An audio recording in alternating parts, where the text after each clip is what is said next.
The opening scene to Kingdom Under Fire could be Link's and Zelda's marriage. Yeah, they actually end up married right at the start of the game. You would be basically living their marriage ceremony. Therefore they would be becoming king and queen. Yeah, basically there would be young king and queen from that point on because they're actually getting married. Therefore they're king and queen, right? Uh, you could start the game at the marriage ceremony. Yeah, they're simply now married.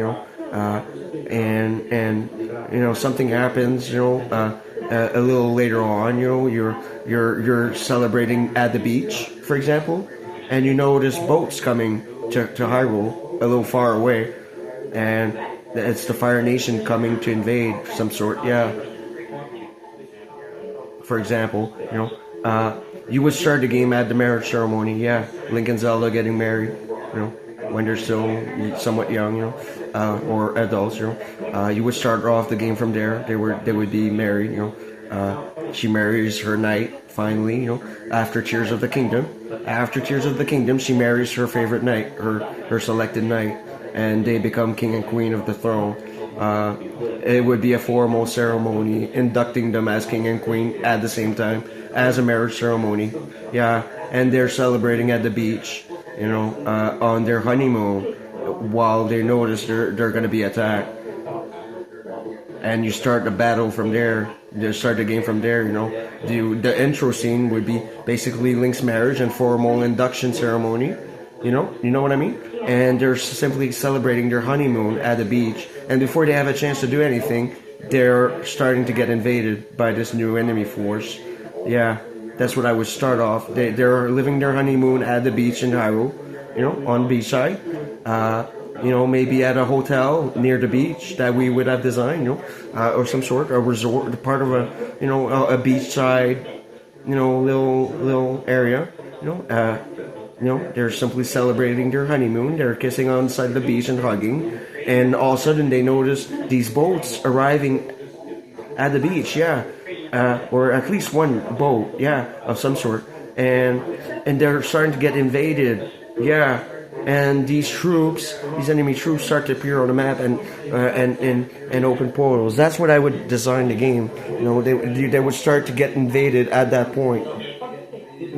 They wouldn't even get to finish their honeymoon. You know what I mean? They would start to get attacked from there. Yeah. Design Hyrule in the future, 5 years down the road. How big it's gone big, over time. It has expanded a lot. I know that like in Breath of the Wild, it's basically all around one island, but redo the map. Increase in size. There would be a beach area still.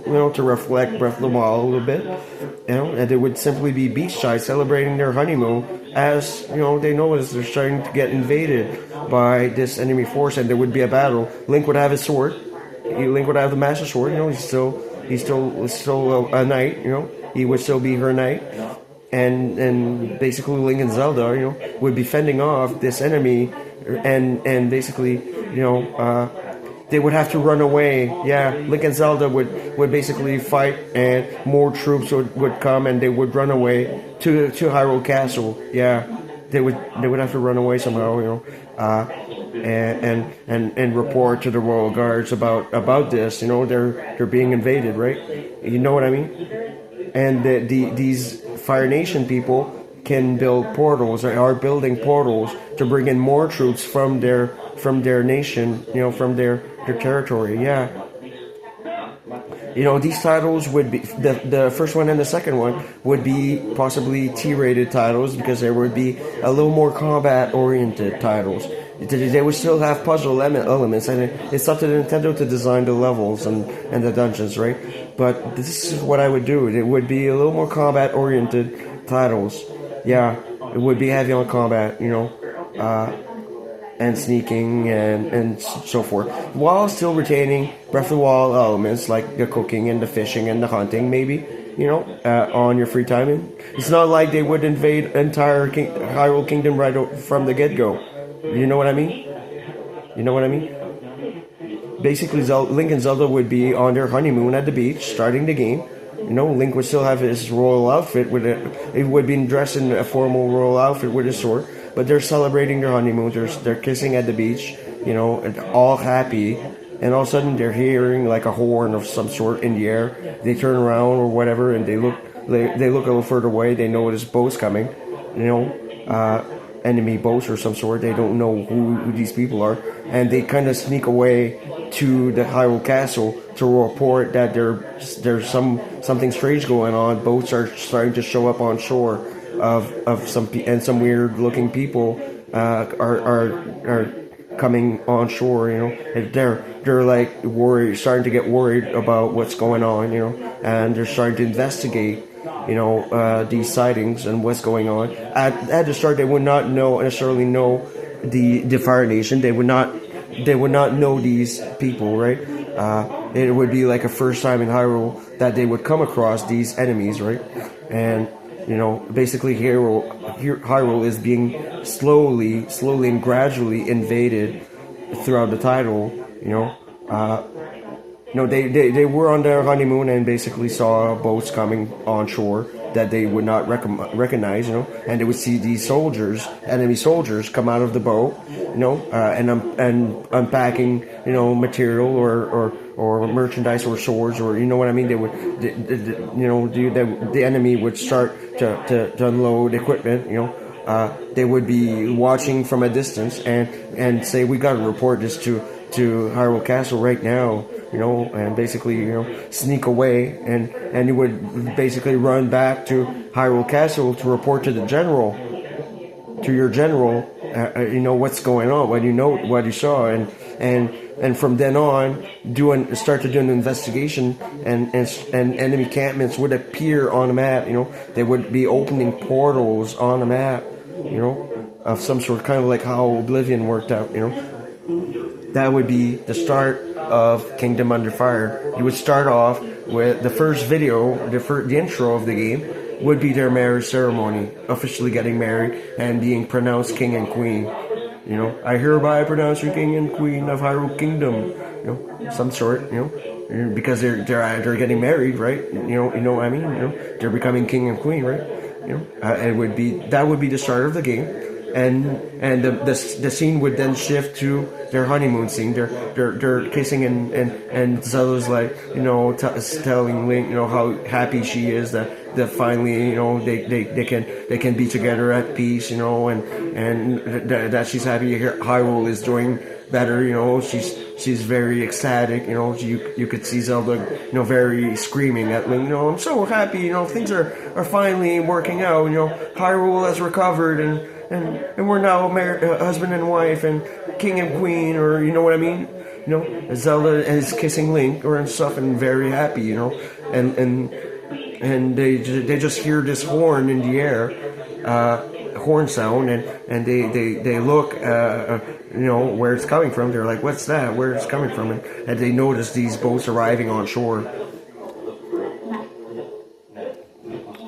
That's how the Kingdom Under Fire would start, at the honeymoon, being at the start of the invasion. Yeah, it would just happen like that, and they would, Link and Zelda would notice that they're different. They're not from Hyrule. Who are these invaders? And stuff.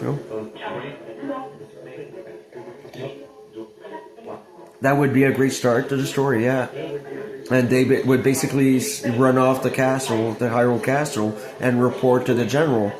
It would be a more combat-oriented title, yeah. While still retaining some of the puzzle elements, the dungeons themselves, the portal, the gates you would close would bring you to dungeons areas of the Fire Nation's homeworld. You would travel to their plane of existence of some sort, their land, and clear the enemy fortress or clear the dungeon itself, of sort, kind of thing. It's up to Nintendo if they like the ideas to work out the level design. Yeah, I'm not an expert at game design. and the puzzle, I'm sure Nintendo would still retain some of the classic dungeons, puzzles, switches and keys and stuff. I would, you know what I mean, bosses, of sorts. It would be like a variant of the Fire Nation that's a little tougher at the end of each dungeon. You would fight a boss at each dungeon, a sort of a higher up rank Fire Nation soldier, like a sergeant kind of thing. You would fight your sergeant, and each dungeon would be different, and unique, and it's up to Nintendo to work that out and how many dungeons are in the game, It does not have to have 120 dungeons like Breath of the Wild to be an interesting title, you know what I mean? Because it will be more combat oriented for a Zelda game, it would make sense, to finally make a more combat oriented Zelda game or a more somewhat near adult Zelda game, It would make sense that the story progressed to a more mature theme game. You know what I mean. You can't redo the same. You can't redo the same games over and over and over and over and expect to sell. You know what I mean. You have to branch out. You have to be open-minded to change the Zelda formula a little bit. You know what I mean? To make a good Zelda game, to make one that will sell a lot, Kingdom Under Fire. Yeah, you would start off, getting married, becoming king and queen. You're so young. You're still young in that title. You're getting married. You would see the whole marriage ceremony basically, and at the start of the game.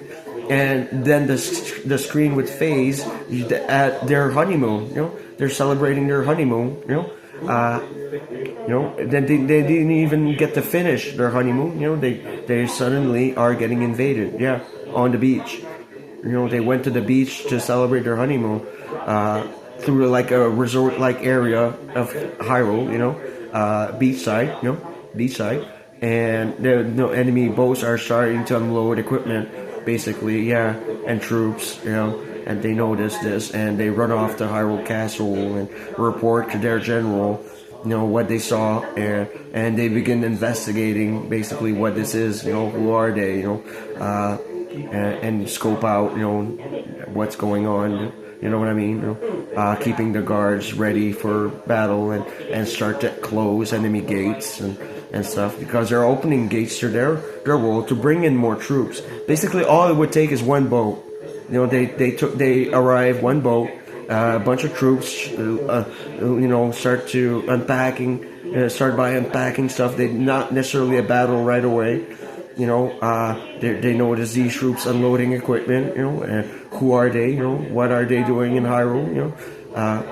And start investigating. And these troops are starting to open gates to their world to bring in more troops. Yeah. That's similar to Oblivion Gates, yeah. And they want to bring in more troops to Hyrule, to invade Hyrule, yeah. That's what I would do. They would travel by means of a boat at the start and start to open gates to their world. And you would have to close these gates at the camp, basically, at their camps, yeah.